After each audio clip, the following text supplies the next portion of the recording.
Hello, everyone. It is a Friday afternoon, another rainy Friday afternoon, which is always a little worrisome here on Ward Road, where Sumpy the sump pump has been laboring for days and days, and usually unsuccessfully. So we're hoping he pulls through.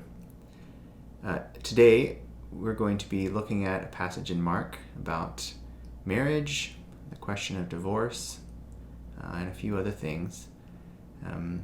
And I'm just going to jump right into it. So go ahead and read through the scripture together.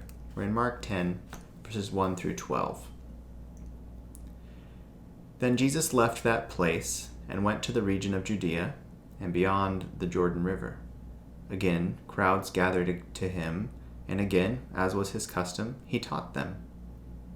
Then some Pharisees came, and to test him they asked, "Is it lawful for a man to divorce his wife?" He answered them, "What did Moses command you?" They said, "Moses permitted a man to write a certificate of dismissal and to divorce her." But Jesus said to them, "He wrote this commandment for you because of your hard hearts. But from the beginning of creation, he made them male and female. For this reason, a man will leave his father and mother, and the two will become one flesh. So they are no longer two, but one flesh. Therefore, what God has joined together, let no one separate." In the house once again, the disciples asked him about this. So he told them, "Whoever divorces his wife and marries another commits adultery against her. And if she divorces her husband and marries another, she commits adultery." The question we're encountering here is something that was a big controversy at the time in the Jewish society between different religious sects, different schools of thought in how to interpret the Mosaic Law. The passage we see here in Mark contains a little less information than the similar one that mirrors it in Matthew. In Matthew's account, the Pharisees ask, "Is it lawful for a man to divorce his wife for just any reason?" And that, for just any reason, is the real key to their question here. In the Old Testament, back when Moses was writing the law that the Jews were now lived by in Jesus' day, marriage among the Hebrews, as in all the cultures around them, was more of a legal contract, a business transaction, than it was a statement of love and affection between two people. The husband would pay a dowry to the father of the bride, purchasing her, and she was viewed basically as property. This is why when they ask this question, they literally mean, is it okay for a man to divorce his wife, not the other way around. And the word for divorce that they're referring to in Hebrew actually is sending away the wife. So it was this way in the Old Testament times and in Jesus' time, and it continued that way until very recently, when it became more common for a wife to divorce their husband. But the debate here is centering around Mosaic law that gave some permission for divorce in Deuteronomy 24:1, and I have it here on the screen. It says, "When a man takes a wife and marries her, and it happens that she finds no favor in his eyes because he has found some uncleanness in her, and he writes her a certificate of divorce, puts it in her hand, and sends her out of his house." The controversy revolved around what this uncleanness meant.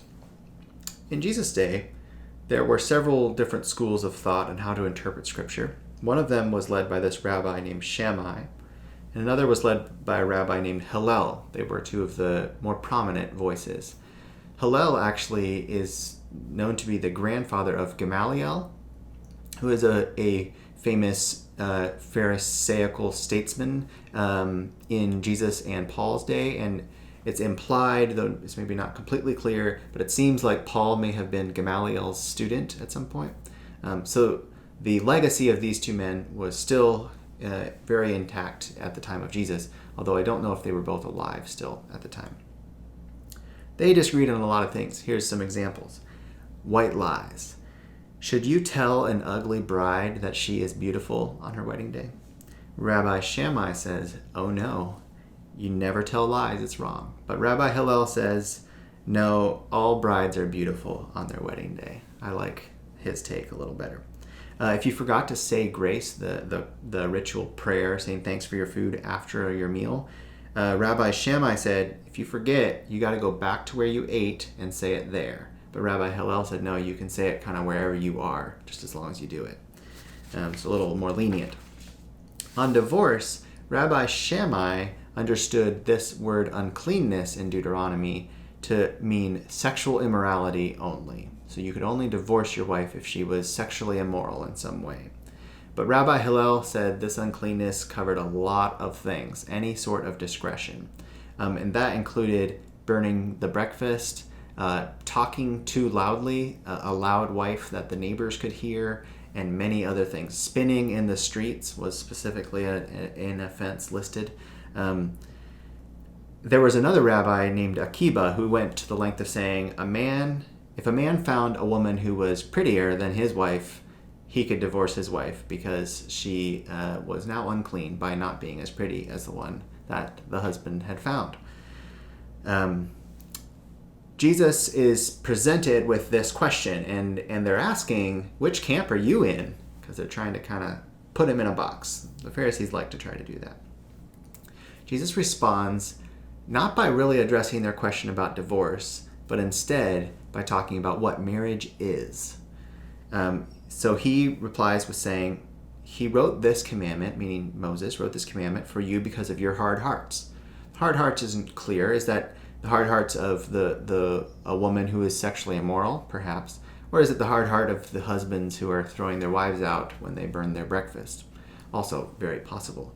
But from the beginning of creation, and then he quotes Genesis, he made them male and female. For this reason, a man will leave his father and mother, and the two will become one flesh. So they are no longer two, but one flesh. They have merged. Therefore, what God has joined together, let no one separate. So Jesus realizes that the problem here isn't that they have a good the proper understanding of divorce law. The problem is that these husbands who are trying to decide how they can divorce their wives are misunderstanding the purpose of marriage. They aren't building up their marriage appropriately. And I think that comes up sometimes in our circles when we talk about divorce. Maybe we should be focusing more on marriage. The way Jesus describes marriage is simply by referring back to Scripture. And the terms that he is using here are interesting. So the Hebrew term in the Genesis that he's quoting means it has the idea of gluing things together. The husband and wife, the husband is joined to his wife like with glue, and they're tightly bonded. Jesus' term in the New Testament is more about being yoked together like two oxen hooked up side by side to pull a plow. There is this new and overriding unity between the husband and wife. And the bond between the husband and wife is stronger than the bond between a parent and a child, right? Because the husband is leaving his father and mother and joining with his wife. And his wife is becoming more important to him than his father and mother, which is really a really important distinction. In using these terms, join together and separate, Jesus is reminding us that divorce is like cutting something off from yourself. And I think of amputation. And I'm also thinking of this because of some of Paul's writings in Ephesians, where he talks about a husband loving his wife as if she is his own body. In the hospital, I have seen a couple times watched doctors try to persuade patients to allow them to amputate one of their limbs, usually their leg. Of course, some amputations happen because of traumatic events like wartime, explosions or things like that. But the most common time that it occurs in just a hospital setting in America is someone with severe diabetes who doesn't manage their diabetes well, and then they lose feeling in their legs, and also a lot of the little arteries get clogged with sugar implanting itself, and also the nervous system being messed up so it doesn't coordinate the movement of the blood vessels as well. And it leads to a lack of oxygen in the feet, and the people can't feel their feet, so they step on things and get wounds, and then there's not enough oxygen and blood supply coming down there, bringing immune cells, so the infections fester, and then they become gangrene, which is awful. And that gangrene can slowly spread up the leg, and then the worst part is the infection can enter the bloodstream, and then once it's in the bloodstream, it can kill you. So I have watched these conversations happen with people who can't walk because their legs are so messed up. They're not using their legs other than having them on them. And the doctor says, we need to cut this leg off in order to keep you healthy and alive. And the reaction is always just an incredibly emphatic no. It takes an immense amount of persuasion and probably pain before someone is willing to let the doctor cut off their leg. Why? Because it's your leg. It doesn't matter if it's not working. You still want your leg a part of your body. I think that's the same reticence to chop off your own leg should be a part of your thought process when you're considering a divorce and breaking a marriage. Are there exceptions where there is allowance for divorce? So this gets into a tough question. The next few verses, after Jesus replied to the Pharisees in this way, it doesn't say exactly how they responded to it, but then they left, and when they came back to the house where they were staying, the disciples come up and they're like, so what is it, Jesus? Like, which camp are you in, actually? And he tells them, whoever divorces his wife and marries another commits adultery against her, and if she divorces her husband and marries another, she commits adultery, implying that divorce is not actually ending the marriage between these two. They are still married, and if the one who is divorced goes off and marries someone else, they would be living unfaithfully to their first spouse. Now again, in Mark, we don't get quite as many words as we do in Matthew, because in Matthew, Jesus says the same thing, except he says, and I say to you, whoever divorces his wife, except for sexual immorality, and marries another, commits adultery, and whoever marries her who is divorced commits adultery. There's quite a bit of controversy about this passage in Matthew, this exception clause. Some claim that Jesus was lining up with the Shammai school of thought and saying, yes, the uncleanness in Deuteronomy refers to sexual immorality, and that when that occurs, the offended party, at least, is free to divorce and free to remarry. In addition, a lot of people who hold to that line of thought also see some other passages of Scripture, like in 1 Corinthians, where Paul talks about an unbelieving spouse leaving a believing spouse and says that the believing spouse is free in that case, and they would often interpret that to mean you're free to remarry someone else. But that is disputed, right? Others say no.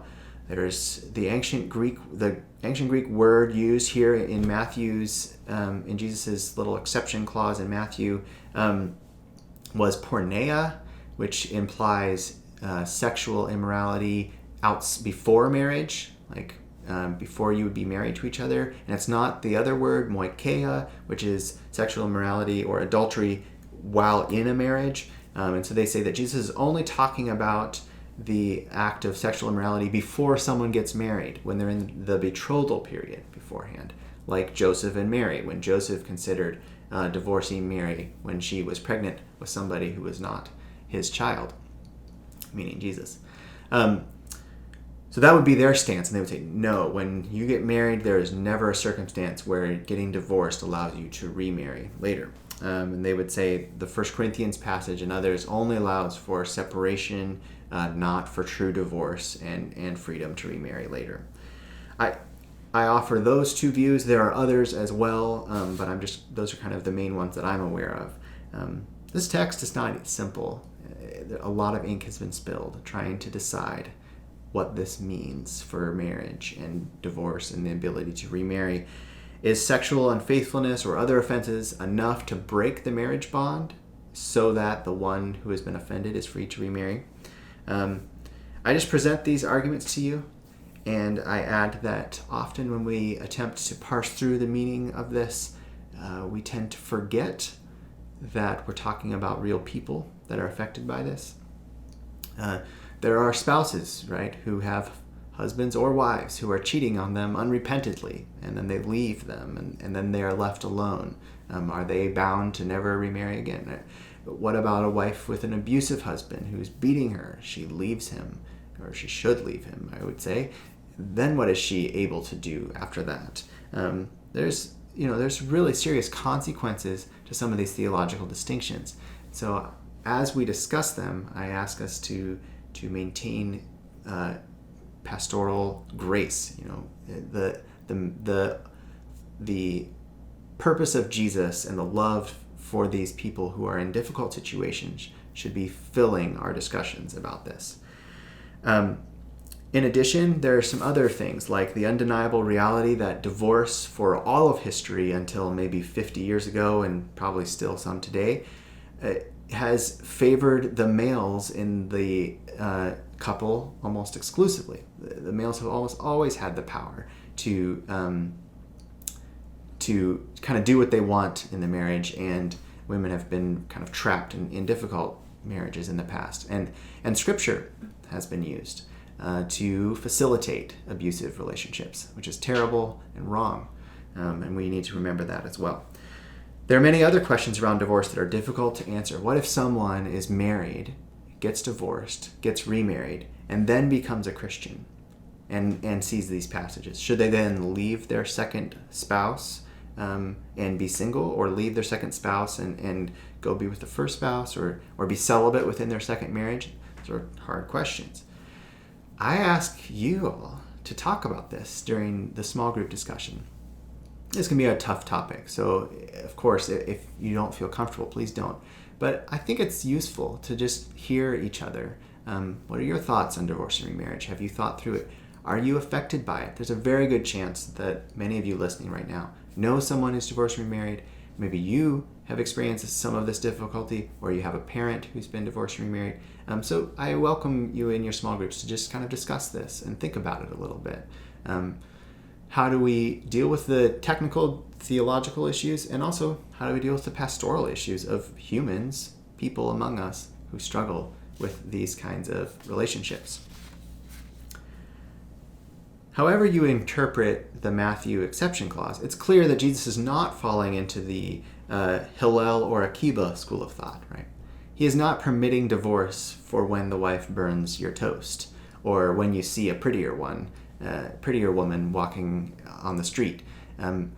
Divorce is an extreme thing that should only happen in incredibly difficult circumstances when there's no other option. You would never cut off your leg unless you were absolutely forced to. I invite feedback into how I presented this if anyone has concerns, because I know that this can be a difficult question, but I want us to discuss it as a church. The centering concept that I want to present to all of you is that marriage is intended to be permanent.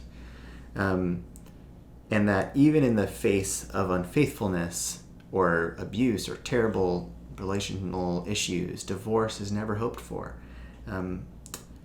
We want marriages to stay together, and we want our focus to be on marriages staying together, not rules keeping you from being divorced, right? There's a place for both of them, perhaps, but the focus should be on building our marriages. Why do we want this? What happens when marriages are permanent? Children have stable homes. We know that is incredibly important. There's a big measurable difference between the health, mental health, and even physical health of children who don't undergo trauma, like their parents being separated and divorced, and dealing with conflict within their parents' relationship. How does it change the way that marriage functions, though? It does so much. It provides so much stability, which leads to freedom. The stability of a commitment lets couples move past the need to impress each other, the first date, the second date, third date issues, am I wearing the right shirt, etc. And away from the stress of, I really love her, but does she love me? Is she going to leave me and break my heart? I hated dating, just throwing it out there. The commitment that comes with, yes, we are married, we are together, we cannot leave each other, and we will not leave each other. We will not even consider it. Makes us both of the parties in a marriage feel free to be themselves. It lets you use the bathroom in front of each other without caring if you're a little gross, even if you've recently had a meal that included asparagus. Not that that happens or anything in my house, but just a random example. This does take work, though, right? I've been at it for almost 4 years, and I'm way better at it right now than I was last year. And we talk all the time about how we were way better last year than we were the year before, right?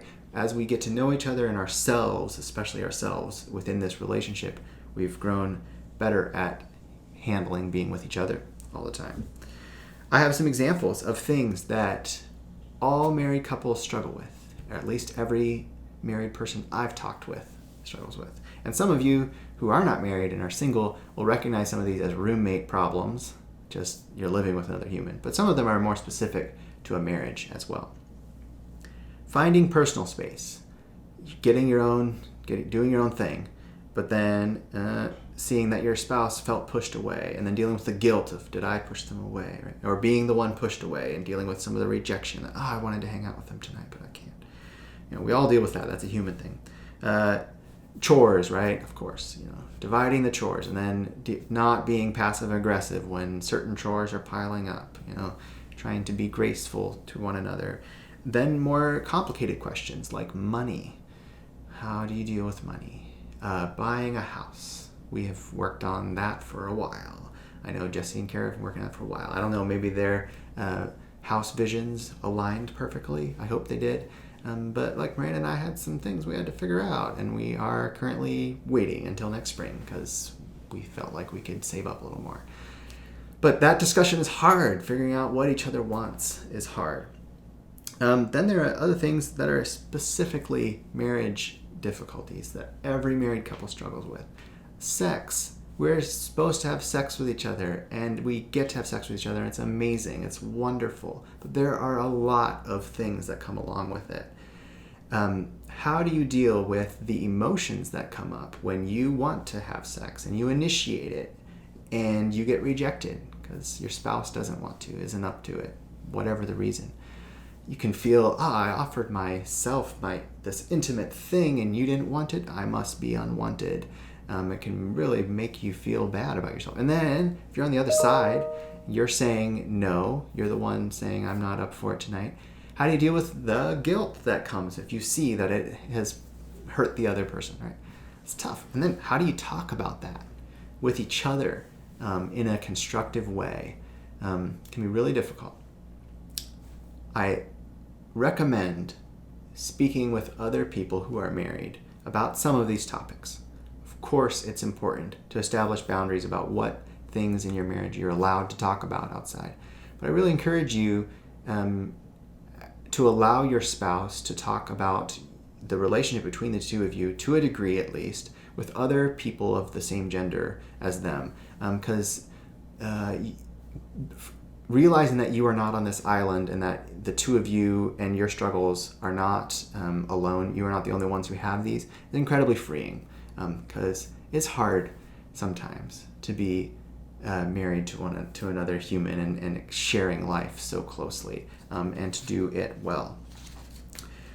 We, as the elders, want to support marriages far more than we want to avoid divorces. Does that make sense? We want to build up marriages to something greater. And we welcome you and we welcome you to share with us if you have any questions or concerns or want to talk about anything about your marriage. Or I encourage you to seek out other people that you know. Of course, it's very useful to talk to people who have been married longer than you and longer than me. It's also good. 4 years isn't that long. So I encourage you to have consistent relationships with other people in which you can discuss some of these things with other people, because things circle around.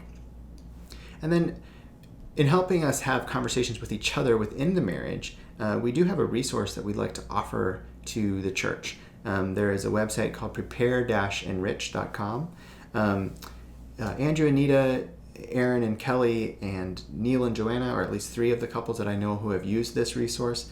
It's a bit like a personality test. You each take the quiz, and then it merges your responses together, and then it brings up points of conversation that you might want to talk about, like where you might disagree a little bit. And the three couples or Andrew and Nita at least, highly recommend it. It costs $30, and the elder team would be interested in paying for half of that if any of you are interested in taking this quiz. So you can check it out at the website. It's prepare-enrich.com. And if you're interested, send us a message. What about those of you who are not married? Maybe some of you don't ever want to get married, which is a very valid way to live your life. I applaud you for being fulfilled as a single person. It is undeniable that the ability to be fulfilled without another human providing constant validation is an important part of being a healthy human. And there may be some of you who really don't see marriage coming anytime soon. Why does this matter to you? I think it really matters. The news that marriage is permanent is really good news to you, even if you are not in a marriage. Even if you are divorced or in a terrible marriage, it's still, even though it may be bittersweet, is good news that marriage is permanent. And the reason is that marriage is a picture of what Jesus is, how Jesus relates to us, the church. Throughout Scripture, God is known as the Father and King of Israel, but he's also known as the husband of Israel. In Isaiah, it says, "For thy maker is thy husband, Yahweh of hosts is his name." And in Jeremiah, it says, "Return, O backsliding children, says Yahweh, for I am a husband unto you." Any unfaithfulness or sin on the part of Israel is often viewed in the prophets as spiritual adultery that could result in divorce. And the prophet Hosea is a fascinating but really weird picture of this, when God told Hosea, the prophet, to go marry a prostitute. And then whenever the prostitute would leave him and go be unfaithful with other men, God would tell Hosea to go after her and pursue her and love her. And the point was that this is what God is doing for Israel as Israel wanders off and pursues these other gods. The permanence of Hosea's relationship to this prostitute, despite her sin and failure, was an image of what God is to us. In the New Testament, it's even more clear. Paul talks about it a lot. In 2 Corinthians, he says, "I'm jealous over you with a godly jealousy, for I espoused you to one husband, that I might present you as a pure virgin to Christ." And he does an even closer comparison, Christ and the church, to husbands and wives in Ephesians 6, culminating in this passage I have on screen. "For this reason, a man will leave his father and mother and will be joined to his wife, and the two will become one flesh," quoting the same Genesis passage that Jesus did in our text today. Then he says, "This mystery is great, but I am actually speaking with reference to Christ and the church," pointing out Jesus is our metaphorical husband, which is amazing. Why? Because all the benefits that I was just describing about what marriage does for two humans is true for a human and Jesus, but even more so. This relationship with Jesus is also stable, and even more so because Jesus will never fail us. It provides us great freedom, just like a marriage between two humans does, but more so, because we can truly be ourselves, and Jesus will never leave us. He will continue to follow us, even when we fail him, just like Hosea followed his wife, the prostitute. We can be gross in front of Jesus, and it won't faze him. I haven't specifically tried the asparagus pea thing, but I'm confident that it's on the list. He most certainly will not leave us for burning the breakfasts or when he sees someone prettier than us. He pursues us relentlessly. The best marriages that you've seen around you are little pictures of what Jesus is to the church. And that can be fake ones, like the best little chick flick that you've seen where the guy was just super in love and he did everything for the girl and rescued her and everything turned out great. That's a picture of Jesus and his pursuit of you. And the real marriages are even better pictures, right? The couple that's been married for 65 years and they haven't spent a day apart in 20, and they really hope they die on the exact same day so that they never have to be apart. That is a picture of Jesus and his love for us, the church. They're a small taste for how Jesus feels about you. So to recap what we've been through so far, Jesus appealed to creation to show that marriage is permanent by design in response to this question about divorce.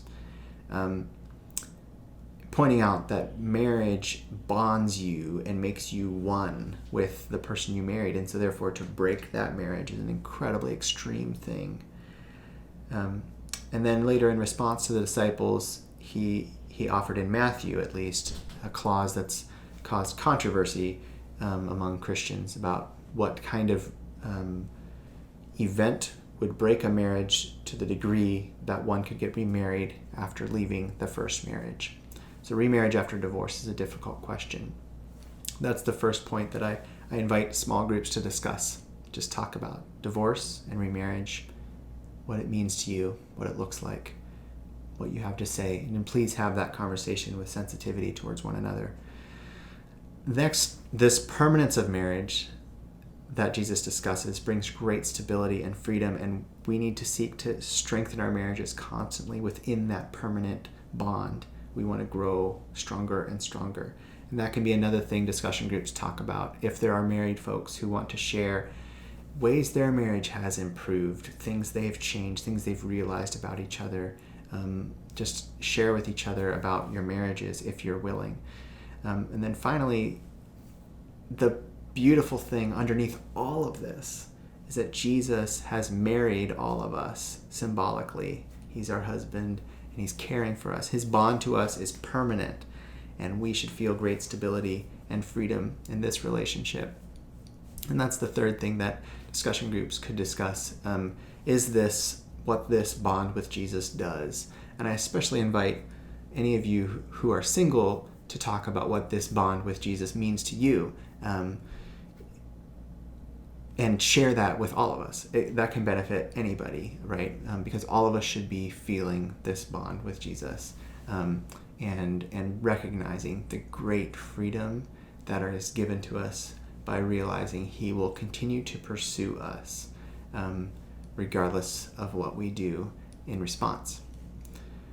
I am so grateful for marriage, for what it means for me personally, but also what it represents. And I am so thankful that Jesus has chosen us. He's chosen us to be his forever. And I ask that you keep that thought in your mind as you go throughout this week.